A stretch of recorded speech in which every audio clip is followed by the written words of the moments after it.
ডাকসু নির্বাচনে প্যানেল ঘোষণা ছাত্রদলের আচরণবিধি লঙ্ঘনের অভিযোগ বৈষম্য বিরোধী সংসদের 24 আগস্ট থেকে রাকসুর মনোনয়নপত্র বিতরণের সিদ্ধান্ত। জাতীয় নির্বাচন নিয়ে ষড়যন্ত্র দেখছে বিএনপি, অযৌক্তিকভাবে পিআর পদ্ধতি চাপিয়ে দেওয়ার চেষ্টার অভিযোগ। সংসদ ভোটের রোডম্যাপের খসড়া চূড়ান্ত ইসির।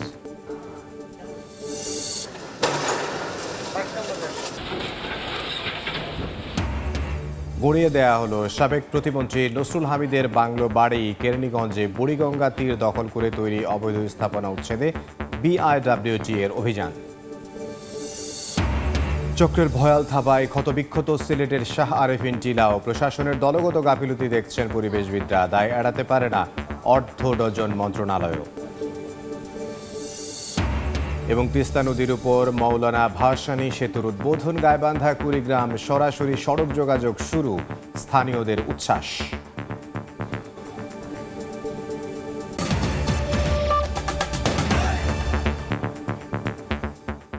জনপদের সময় সঙ্গে আছে আমি ইমদাদুল হক। ডাকসু নির্বাচন ঘিরে অভিযোগ আর প্রতিশ্রুতির ফুলঝুড়িতে সরগরম ঢাকা বিশ্ববিদ্যালয়।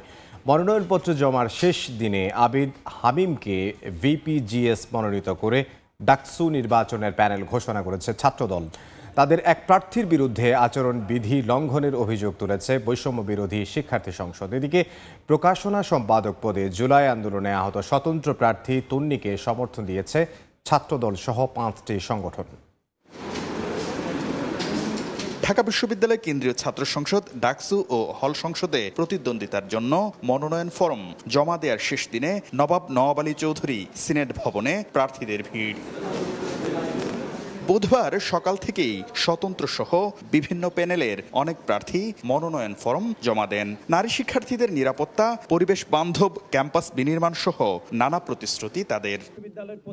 এদিন দুপুরে অপরাজয় বাংলার পাদদেশে আবিদুল ইসলাম খানকে ভিপি এবং শেখ তানভীর বাড়ি হামিমকে জিএস ও তানভীর আল হাদিমায়েতকে এজিএস প্রার্থী করে 27 সদস্যের প্যানেল ঘোষণা করে জাতীয়তাবাদী ছাত্রদল। গবেষণা ও প্রকাশনা সম্পাদক পদে সমর্থন দেয় সানজিদ আক্তার তন্নিকে। পরে রিটার্নিং অফিসারের কার্যালয়ে মনোনয়নপত্র জমা দেয় পুরো প্যানেল। ডাকসুর সহসভাপতি হিসাবে ছাত্রদল মোহাম্মদ আবিদুল ইসলাম খানকে মনোনীত করেছে।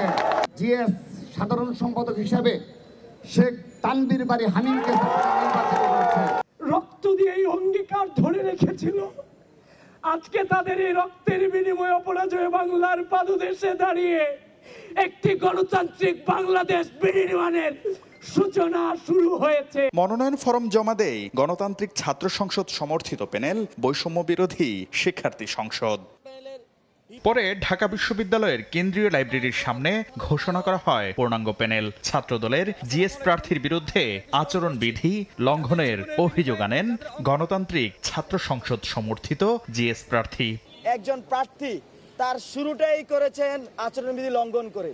সেই প্রার্থী যদি ঢাকা বিশ্ববিদ্যালয়ে ভুলেও নির্বাচিত হয়ে যায়, সেই ক্যাম্পাসকে কি করবে আমরা সেটা নিয়ে সন্দিহান। ছাত্র অধিকার পরিষদ সমর্থিত ডাকসু ফর চেঞ্জ সহ অপরাজয় 71 ও অদম্য 24 নামে প্যানেল ঘোষণা করে ছাত্র ইউনিয়ন ও সমাজতান্ত্রিক ছাত্র ফ্রন্টের একাংশ।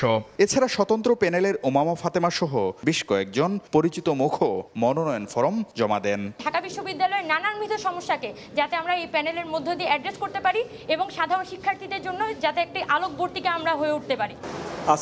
এখনো আচরণবিধি লঙ্ঘনের অভিযোগ পাওয়া যায়নি জানিয়ে চিফ রিটার্নিং অফিসার বলেন, ডাকসু নির্বাচনে কোনো ছাত্র সংগঠন দলীয় পরিচয়ে নির্বাচন করছে না। ডাকসুতে কোনো সংগঠনের ইলেকশন না, ব্যালট পেপার যখন তৈরি হবে সেখানে কোনো দলীয় পরিচয় নাই, কোনো মার্কা নাই, কিন্তু ডাকসুতে যখন তারা আসতেছে তারা এক একজন বৈধ ছাত্রছাত্রী তারা ইলেকশন করবে।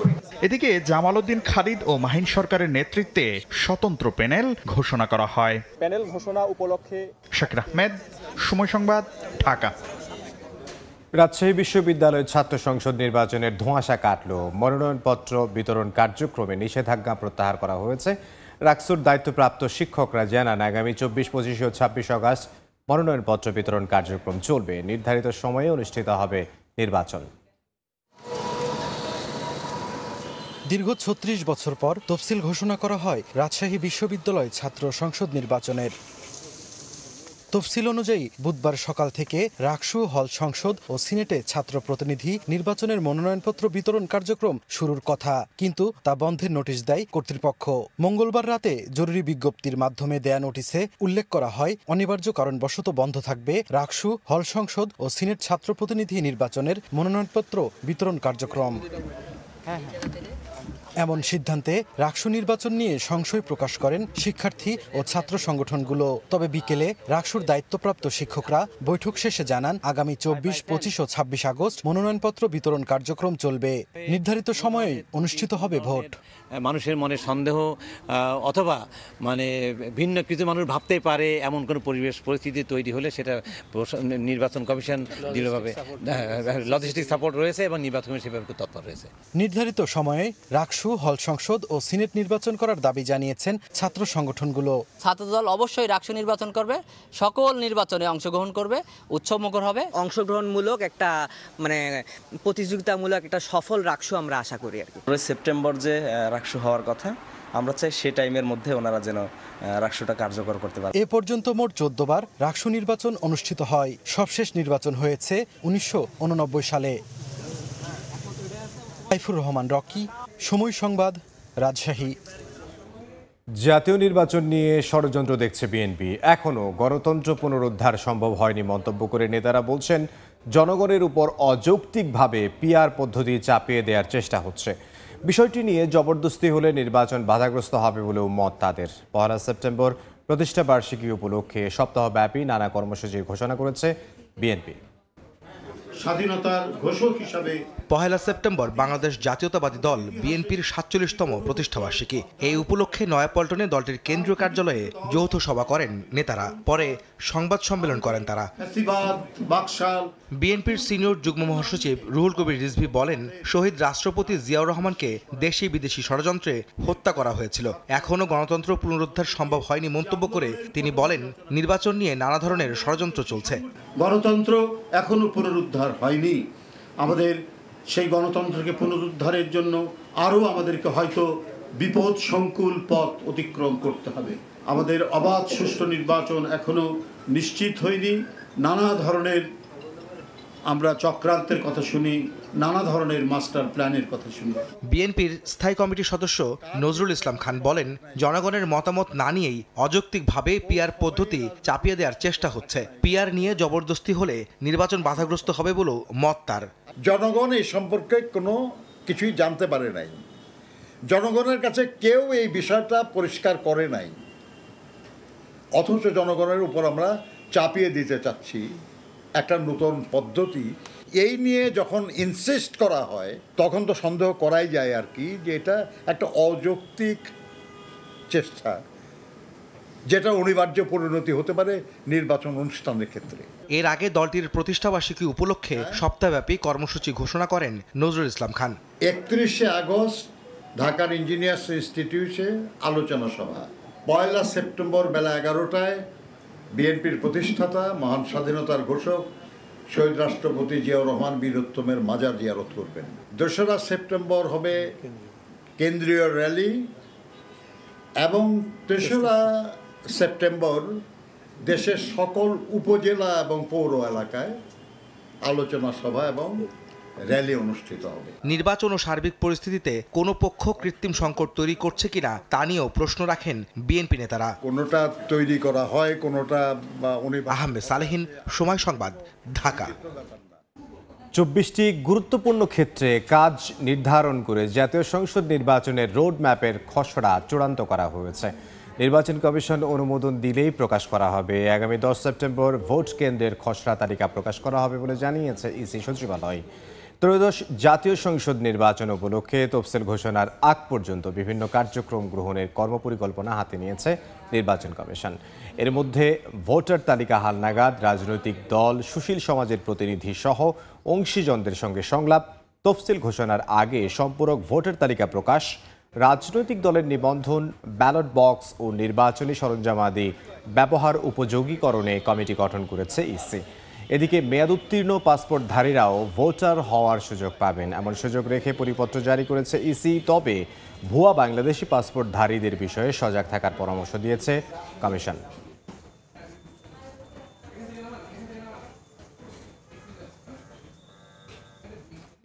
ভারতের নয়াদিল্লি ও কলকাতায় আওয়ামী লীগের দলীয় কার্যালয় খোলার বিষয়ে উদ্বেগ প্রকাশ করেছে বাংলাদেশ সরকার। এ বিষয়ে বিবৃতি দিয়েছে পররাষ্ট্র মন্ত্রণালয়।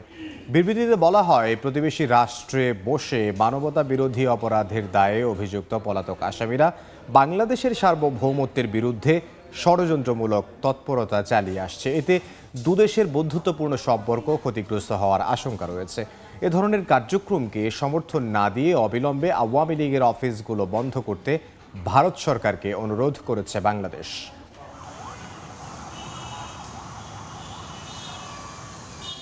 গুড়িয়ে দেয়া হলো বুড়িগঙ্গার তীর দখল করে গড়ে তোলা সাবেক বিদ্যুৎ ও জ্বালানি প্রতিমন্ত্রী নসরুল হামিদ বিপুর বাংলো বাড়ি। নদীর ১৯ নম্বর পিলারের ভেতরের অংশে থাকায় পানির স্বাভাবিক প্রবাহে বাড়িটি বাধা দিচ্ছিল বলে জানায় কর্তৃপক্ষ। বুধবার সকালে রাজধানীর দক্ষিণ কেরানীগঞ্জে কাটুরাইল থেকে শুরু হয় বুড়িগঙ্গা নদীর তীর ঘেঁষে গড়ে ওঠা অবৈধ স্থাপনা উচ্ছেদ অভিযান।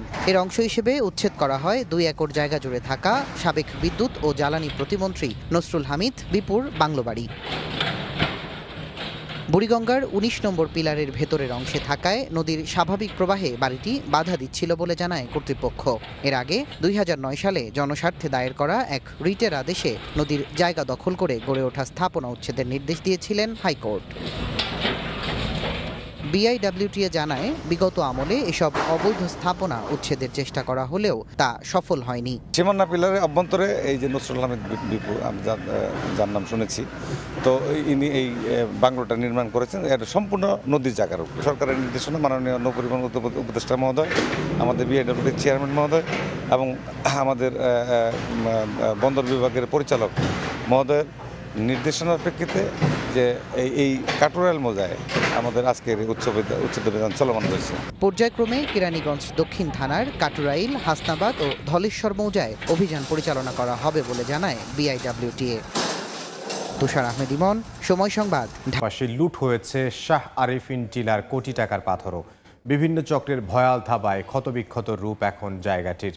এলাকাবাসীর অভিযোগ, প্রশাসনকে ম্যানেজ করেই দিনে রাতে লুট হয়েছে টিলাটির পাথর।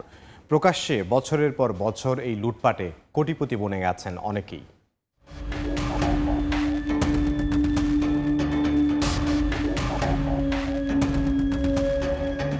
বিভিন্ন চক্রের ভয়াল থাবায় ক্ষতবিক্ষত রূপ সিলেটের কোম্পানিগঞ্জের শাহ আরিফিন টিলার। পর্যটন এলাকা সাদা পাথরের পাশাপাশি বছরের পর বছর ধরে লুট হয়েছে টিলার কোটি টাকার পাথর। এলাকাবাসীর অভিযোগ, একসময়ে আওয়ামী লীগের শামীম বাহিনী, তারপরে অন্তত আরো 9টি আলাদা গ্রুপের নেতৃত্বে মাটি খুঁড়ে লুট হয় কোটি কোটি ঘনফুট পাথর। তবে সংঘবদ্ধ এই চক্রের বিরুদ্ধে কথা বলতে ভয় পান এলাকাবাসী। কিছু জায়গা খাইছে মানুষের, তো দুর্যোগ করে প্রশাসনের নাকের ডগায় বছরের পর বছর ধরে চলা এই কর্মকাণ্ড গেল 4 দিন ধরে বন্ধ রেখেছে চক্রটি। প্রকাশ্যে বছরের পর বছর এই লুটপাটে কোটিপতি বনে গেছেন অনেকেই। ভাগ পাওয়ার অভিযোগ আছে থানার ওসি থেকে শুরু করে বিভিন্ন পর্যায়ের ব্যক্তির বিরুদ্ধে। কোম্পানিগঞ্জের যে ওখানের ওসি কেমন ভাবে চলছে, তার চলাটা যে সর্বদলীয় চলা, এগুলো প্রচুর টাকা কামাই চলছে। তবে অভিযোগের বিষয়ে কথা বলতে রাজি হননি কোম্পানিগঞ্জ থানার সংশ্লিষ্ট কর্মকর্তা।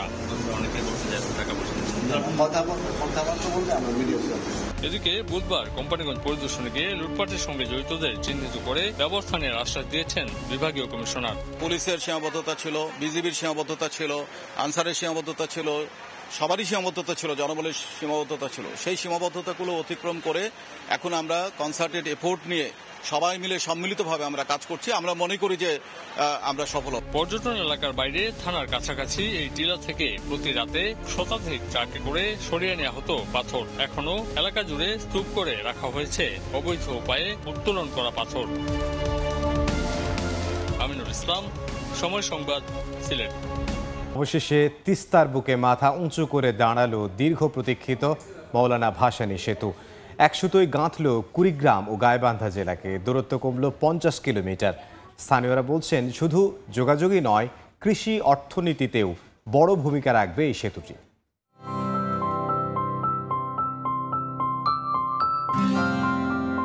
তিস্তার বুকে ডানা মেলল গাইবান্ধা ও কুড়িগ্রামবাসীর দীর্ঘদিনের স্বপ্ন। মৌলানা ভাসানী সেতুর মাধ্যমে সৃষ্টি হল 2 জেলার সড়ক যোগাযোগ ব্যবস্থায় নতুন মাইলফলক। উচ্ছ্বসিত এই জনপদের মানুষ। বুধবার দুপুরে সেতুটির উদ্বোধন করেন স্থানীয় সরকার, পল্লী উন্নয়ন ও সমবায় উপদেষ্টা আসিফ মাহমুদ সজীব ভূঁইয়া। এরপর সেতুটি জনসাধারণের জন্য খুলে দেওয়া হয়। উৎসবমুখর পরিবেশে সেতু দিয়ে পারাপার হচ্ছেন এলাকাবাসী। তারা বলছেন, গাইবান্ধার সুন্দরগঞ্জের হরিপুর ও কুড়িগ্রামের চিলমারির মধ্যে সংযোগ স্থাপনের সুযোগ তৈরি হলো সহজে কৃষি পণ্য সরবরাহের। আমাদের উত্তরবঙ্গের একটা গর্ব, আমাদের স্বপ্ন পূরণ হয়েছে, এতে আমরা সবাই উচ্ছ্বসিত। কুড়িগ্রাম থেকে ঢাকা যাইতে 135 কিলোমিটার পর্যন্ত রাস্তা সেভ হচ্ছে। ব্যবসা বাণিজ্যের ক্ষেত্রে আমাদের একটা সেতু বন্ধন দৃষ্টান্ত হিসেবে উপস্থাপন হলো। অনুষ্ঠানে যোগ দিয়ে এনসিপির সদস্য সচিব আক্তার হোসেন বলেন, ভারতের আধিপত্যবাদী আগ্রাসনের কারণে তিস্তা সংকট তৈরি হয়েছে। আর নির্বাচনের প্রশ্নে উপদেষ্টা আসিফ মাহমুদ সজীব ভূঁইয়া বলেন, এখনও জুলাই সনদের ক্ষেত্রে রাজনৈতিক দলগুলোর মধ্যে মতবিরোধ রয়েছে। এই তিস্তা নদীতে যে সংকটগুলো তৈরি হয় তার বেশিরভাগটা হয় বাংলাদেশের উপরে আধিপত্যবাদী ভারতের আগ্রাসনের কারণে। যদি বন্যার সময়টাতে তারা হুট করে পানি খুলে দেয়, তাহলে আমাদের এখানে মানুষকে বন্যায় প্লাবিত হতে হতো না। এখনো জুলাই সনদের ক্ষেত্রে রাজনৈতিক দলগুলোর মধ্যে কিছু কিছু জায়গায় মতবিরোধ আছে। আমরা আশা করি যে ঐকমত্য কমিশনের বৈঠকগুলোর মধ্য দিয়ে সেটা নিরসন হবে এবং সরকার যেই রোডম্যাপ দিয়েছে তার মাধ্যমে নির্বাচনের দিকে যেতে পারবে। এলজিইডির তথ্যমতে প্রায় 1,500 মিটার দৈর্ঘ্যের সেতুটির নির্মাণ কাজ শুরু হয় 2021 সালে। এতে ব্যয় ধরা হয় 925 কোটি টাকা। নাজমুল ইসলাম নিশাত, সময় সংবাদ, গাইবান্ধা। পটুয়াখালীতে আলোচিত ডাচ বাংলা ব্যাংকের বুথ ডাকাতির মূল হোতা জাহিদকে গ্রেফতার করা হয়েছে। পুলিশ জানায়, মঙ্গলবার বিকেলে সদর উপজেলার মৌকরণ বাজার থেকে তাকে গ্রেফতার করা হয়। পরে তার দেয়া তথ্যের ভিত্তিতে শহরের বালিকা সড়ক বিদ্যালয়ের পুকুর থেকে চুরি হওয়া মালামাল উদ্ধার করে পুলিশ। এছাড়া ডাচ বাংলা ব্যাংকের বুথের সামনে থেকে 2টি মনিটর ও মোবাইল ফোন, নগদ 5,000 টাকা সহ চুরির কাজে ব্যবহৃত শাবল উদ্ধার করা হয়। জনপদের সময় মংলায় সাবেক স্ত্রীকে কুপিয়ে হত্যা করা হয়েছে। অভিযুক্ত সাবেক স্বামীকে আটক করে পুলিশে সুপর্দ করেছে এলাকাবাসী। এদিকে ধামরায়ে গৃহবধূকে খুন করা হয়েছে। বাগেরহাটের মোংলার চিলা গাবগুনিয়া এলাকায় পারিবারিক কলহের জেরে স্বামী দুলাল শেখকে ডিভোর্স দেন স্ত্রী রঙ্গিলা বেগম। এতে ক্ষিপ্ত হয়ে মঙ্গলবার সন্ধ্যায় রঙ্গিলা বেগমকে কুপিয়ে হত্যা করে দুলাল। পরে পালিয়ে যাওয়ার সময় তাকে আটক করে পুলিশে সোপর্দ করেন এলাকাবাসী। এদিকে ধামরায়ে পারিবারিক কলহের জেরে স্বামী বদর উদ্দিনকে ডিভোর্স দেন গৃহবধূ পিঙ্কি আক্তার। এতে ক্ষিপ্ত হয়ে তাকে কুপিয়ে হত্যা করে স্বামী বদর উদ্দিন। পরে বিষ পানে আত্মহত্যার চেষ্টা করে সে। গুরুতর অবস্থায় তাকে উদ্ধার করে হাসপাতালে নিলে মৃত ঘোষণা করেন চিকিৎসক। নেত্রকোনার কেন্দুয়া উপজেলার দুল্লি সেতুর পাশে সিএনজি অটোরিকশা চালক নুরুজ্জামালের মরদেহ দেখতে পান স্থানীয়রা। খবর পেয়ে ঘটনাস্থল থেকে নিহতের লাশ উদ্ধার করে হাসপাতালের মর্গে পাঠায় পুলিশ। তাৎক্ষণিক হত্যাকারীর বিচারের দাবিতে বিক্ষোভ মিছিল করে এলাকাবাসী।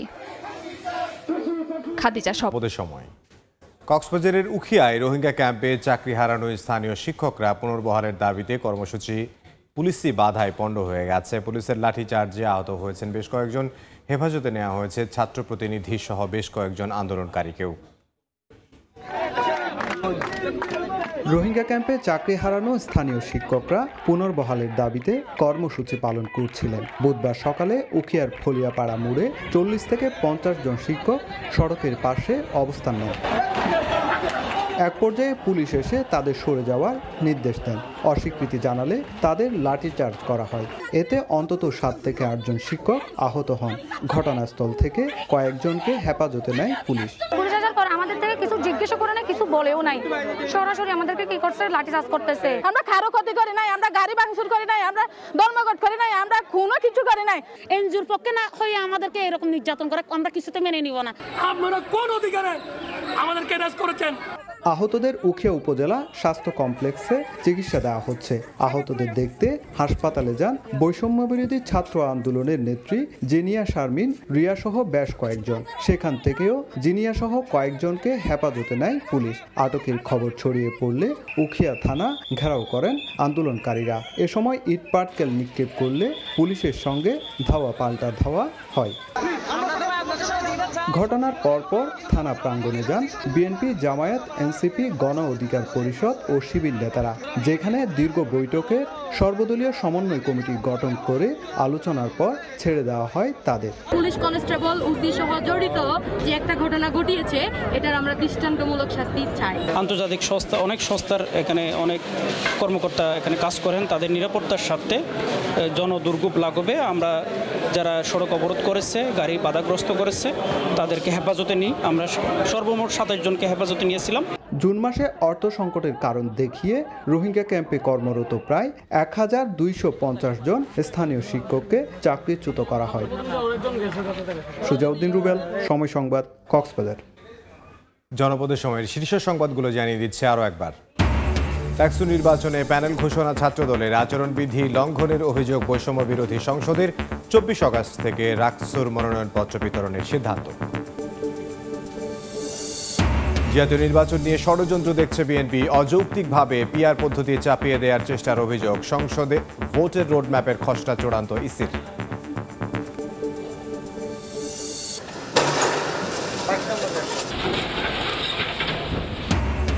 গুড়িয়ে দেওয়া হলো সাবেক প্রতিমন্ত্রী নসরুল হামিদের বাংলো বাড়ি। কেরানীগঞ্জে বুড়িগঙ্গা তীর দখল করে তৈরি অবৈধ স্থাপনা উচ্ছেদে বিআইডব্লিউটি এর অভিযান।